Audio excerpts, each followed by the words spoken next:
Madam Chief Justice, Madam Speaker, Mr. President, members of the 129th Legislature and members of the state and federal judiciary and former governors, honored tribal members and chiefs and members of the military, friends and family, honored guests, and those 4,346 friends of mine on Facebook.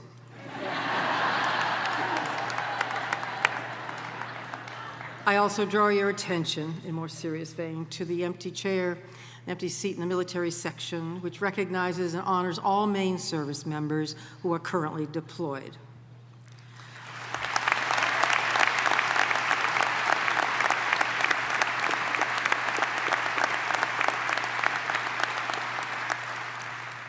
It is with humility and gratitude that I stand before you this evening. I welcome you to a ceremony that represents both a change in the individual who occupies the office of the Chief Executive and the peaceful passing of the torch of progress.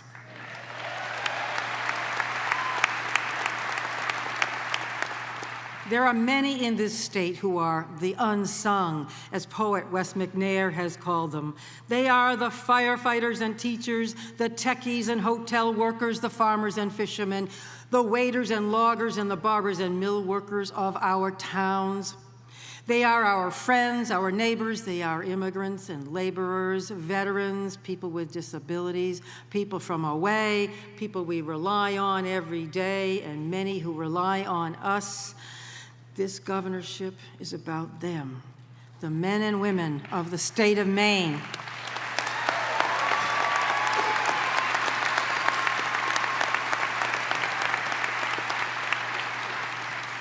This year, you know, for the first time in our state's 198-year-long history, after 74 men from York, Cumberland, Penobscot, Androscoggin counties, finally, you have elected a governor from Franklin County.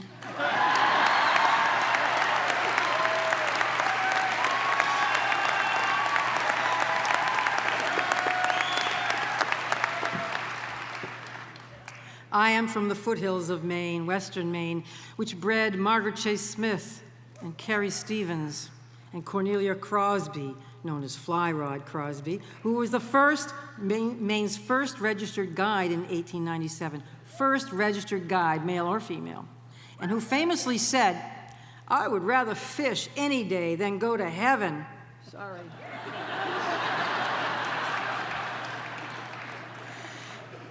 In recent weeks, I've received many letters. 8-year-old Lucy wrote, quote, "Now I feel like I could become governor someday."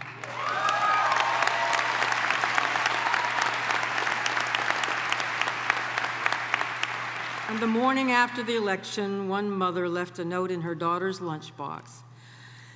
It said, "Janet Mills won last night," it said. "She's the first woman to be the governor in Maine ever. Think about all the things you can do. Love, Mom."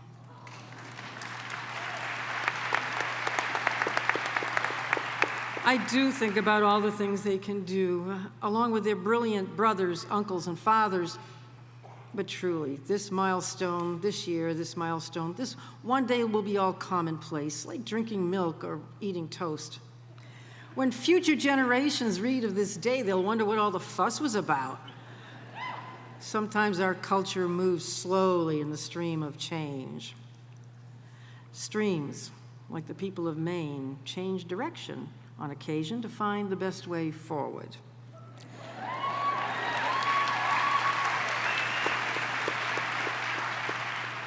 Many days I awake to see the mist rising from the Sandy River as it steers its course down to the Kennebec, the winter's breath unveiling a new day in my hometown, a new day in this state. Then I hear the familiar sounds of chickadees, church chimes, and jake breaks. This is home in Maine. The Sandy River pours out of Rangeley Lake and meanders through my town and gains momentum on its way to the Kennebec, and there it joins other tributaries to become a powerful waterway, a loud home to eagles and salmon, stripers and sturgeon on its course to Merry Meeting Bay. The Sandy River connects my town to those upstream and downstream, and we become one with the rest of Maine, linked by water, woods, and land. Former Governor Joshua Chamberlain described this link back in 1876. He said, "This great and wide sea, these beaches and bays and harbors, these things invite the brave, the noble. Thought comes here and dwells. They will love the land," he said, "and the land will give back strength." The Wabanaki people know this bond. Their wisdom was passed along by people like Joseph Attian, legendary governor of the Penobscot Nation, a brave, open-hearted, and forbearing individual who guided Henry David Thoreau in his first moose hunt through the vast and primitive wilderness to Chesuncook Lake. The plaque that overlooks Attian Lake, named for him, reads, "Rise free from care before the dawn and seek adventure." Today we rise, a new day before us, and seek adventure.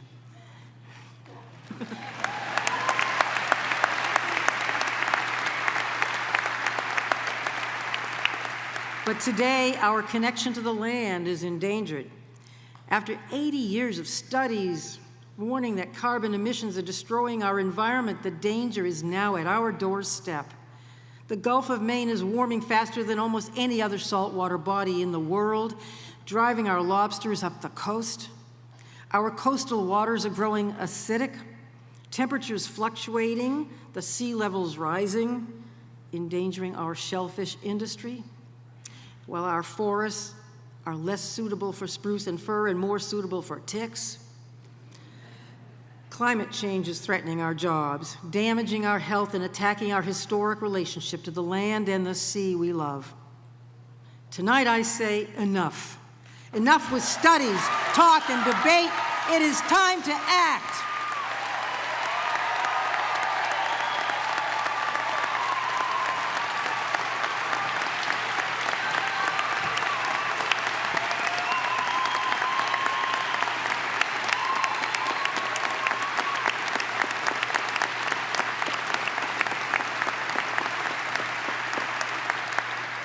Our administration will embrace clean energy, change our modes of transportation, weatherize homes and businesses, and reach a goal of 50% of our electricity coming from Maine renewable resources.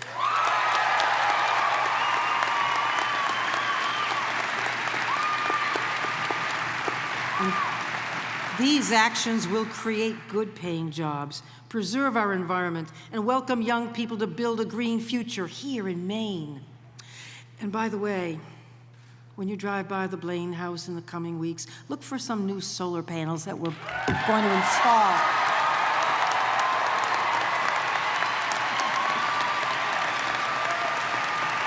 Why not?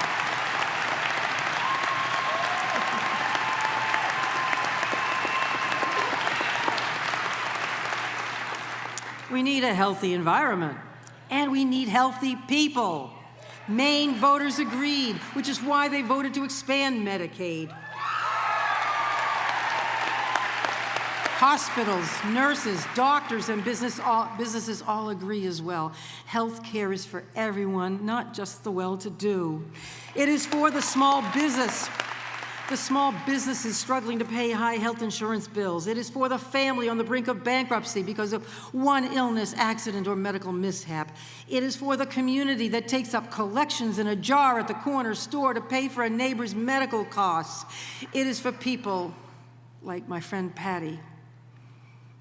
My friend Patty was a vibrant, intelligent, and charitable woman, an athlete, and mother of 3 wise children, loved by all and uninsured. She died needlessly from breast cancer, a disease that could have been diagnosed easily, early, treated, and cured. And Patty's story is not unique.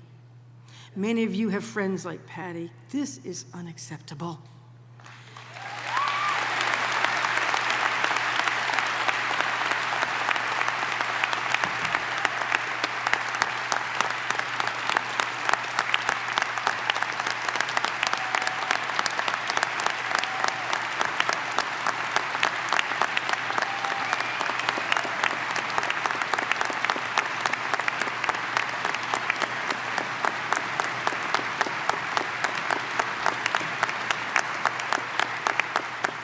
memory of Patty and thousands of others, our new administration will expand Medicaid and pay for it sustainably.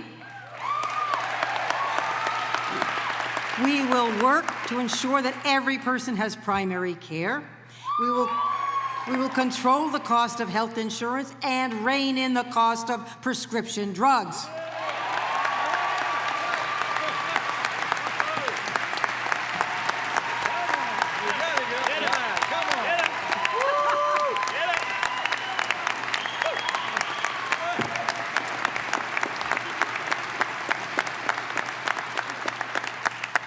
A major part of the healthcare crisis is the opiate epidemic.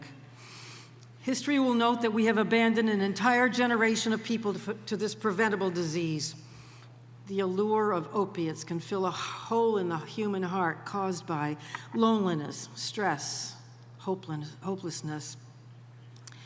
Even as I speak, there is someone within the sound of my voice about to consume a deadly drug, jeopardizing themselves, their friends, their families, their communities.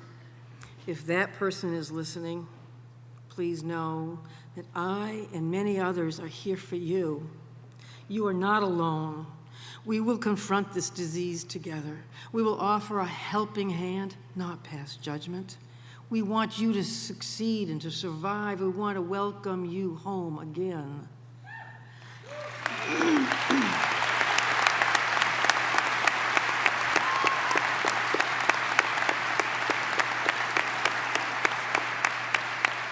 It is time for action. Narcan, widely available, medication-assisted treatment, recovery coaches, these things will be a reality. And in sad memory of the 418 Maine people who lost their lives to drug overdose in 2017, our administration will create the Director of Opiate Response, a person who will marshal the collective power and resources of this state to stem the tide of this epidemic.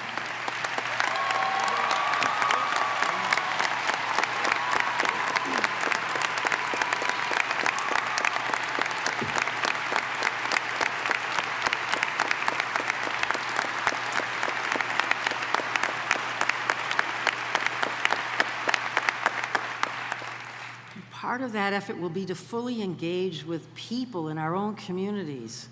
Take it outdoors, as one of our favorite retailers puts it.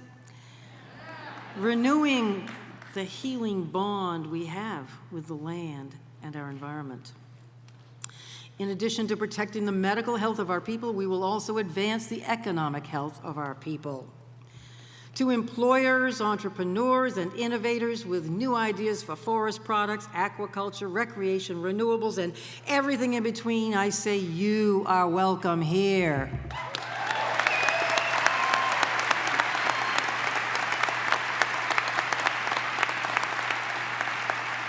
We will offer a world-class workforce. You know, fewer than half of Maine people, Maine adults, now hold a post-secondary credential, a college degree or a professional certification. Yet 2 out of 3 jobs require such credentials. This imbalance is why we have, at the same time, employers saying they can't find workers and workers saying they're stuck in dead-end jobs. Education is the key to helping our people achieve their full potential.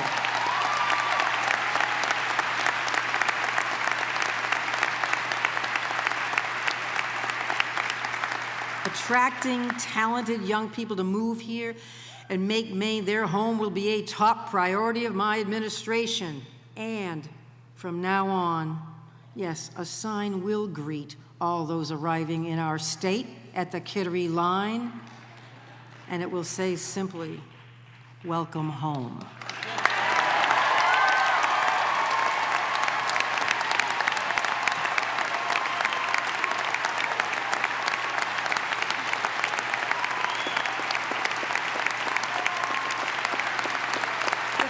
Permission from the turnpike guy,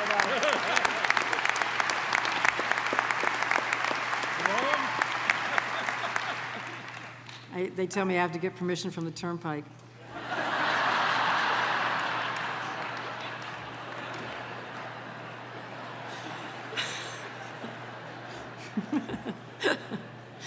I'll work on it.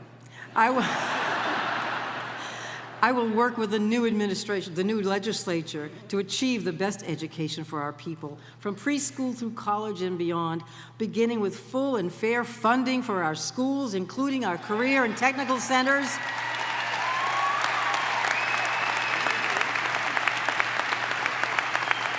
And we will treat our teachers with the respect and dignity they deserve. There's a few teachers here.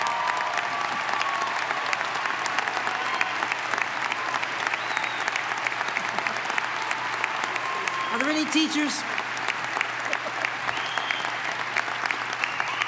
McCrae. There is no higher priority than our children. And with so many people still at Long Creek, with children waiting for critical mental health services, and some even losing their lives to violence in their own homes, it's high time we put children's health and safety first.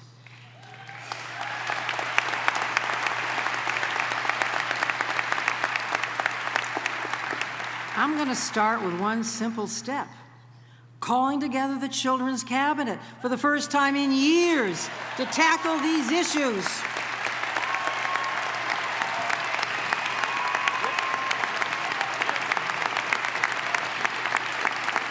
Simple.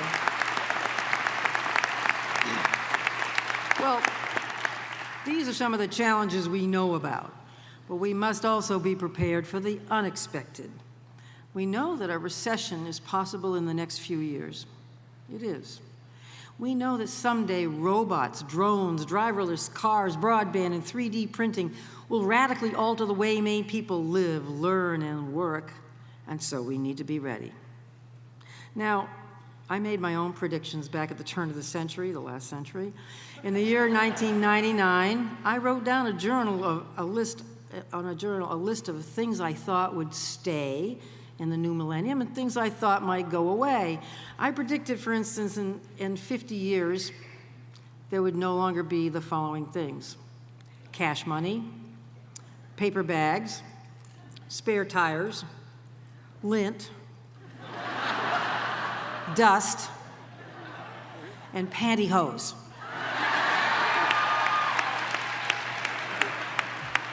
But in 50 years, I said there would likely still be Stephen King bestsellers,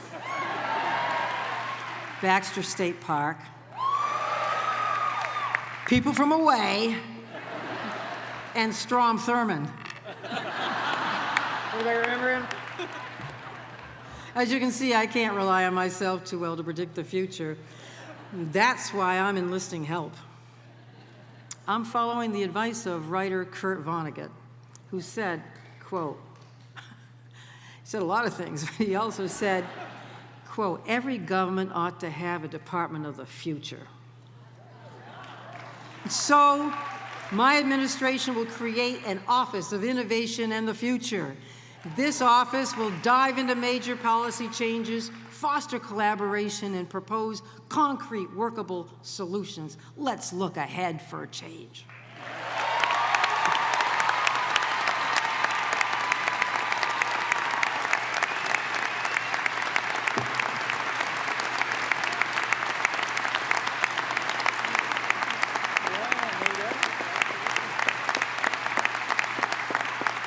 Now, here's how I want to govern, because we're all in this together. We all want Maine to have a beautiful environment and happy people and prosperous communities.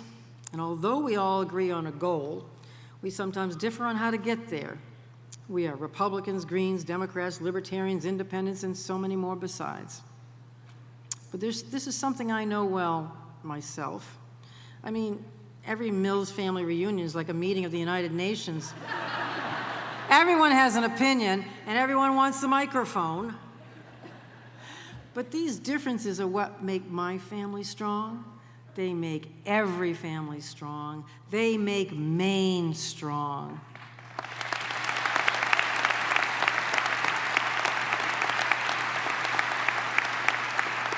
Our diversity is a virtue, one that we should harness to advance good public debate and good public policy. We welcome the voices of newcomers also to the public conversation, the young, the immigrants, people of different cultures, people of color, people of different orientations. All are important members of the Maine family.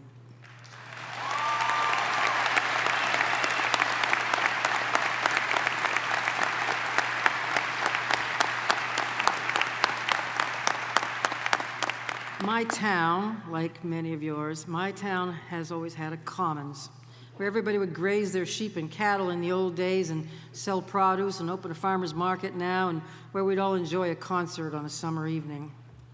Our state needs to find its common ground, expand our horizons, become one Maine again.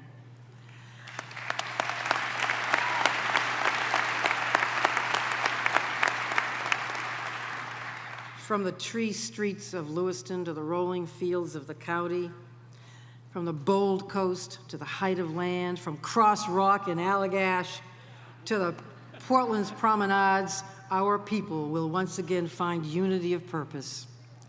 We will bring back Maine's tradition of civil discourse expressed by Governor Israel Washburn, a friend of Abraham Lincoln's, in his 1861 inaugural.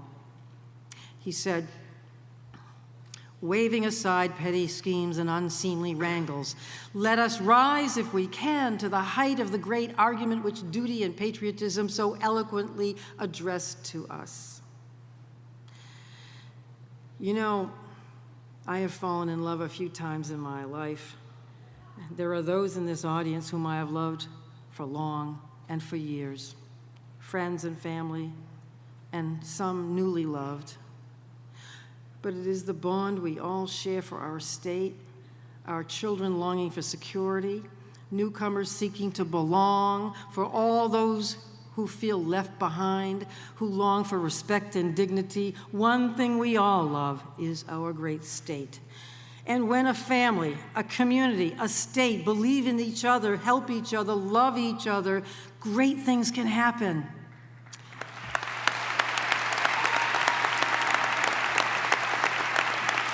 Maine people have greatness within them.